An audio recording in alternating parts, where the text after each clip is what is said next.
बिस्मिल्लाहिर्रहमानिर्रहीम। अस्सलाम वालेकुम। उम्मीद करती हूँ आप सब भी खैरियत से होंगे। ज़ुबैदा आपा के टोटके। उल्टियाँ और मतली को रोकने के लिए सुबह इमली का गाढ़ा रस 1 टेबलस्पून पी लें। ये सादा पानी में बना हुआ हो, इससे पूरा दिन घबराहट नहीं होगी। बच्चों का वज़न कम हो, बच्चों को सेब खिलाएं। सेब छीलकर इसके चौकोर टुकड़े करके इसे पानी के भाप में पका लें और शहद मिलाकर बच्चों को खिलाएं, बहुत ताकत आएगी। सांस की बीमारी के लिए सेब में 4 लौंगे दबाकर बाहर औस में रख दें और कपड़ा ढककर सुबह निहार मुँह ये सेब खा लें।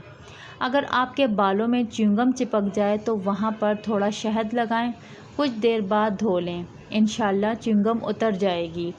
वो लोग जिनका ब्लड प्रेशर कम होता हो वो रोज़ाना खजूरें खाएं।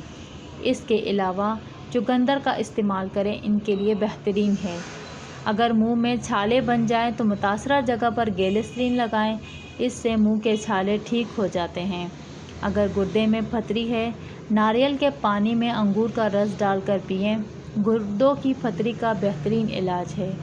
अगर आप अपने खाने में बंद गोभी का इस्तेमाल करते हैं तो ये मोटापे को कम करने का सबब बनती है।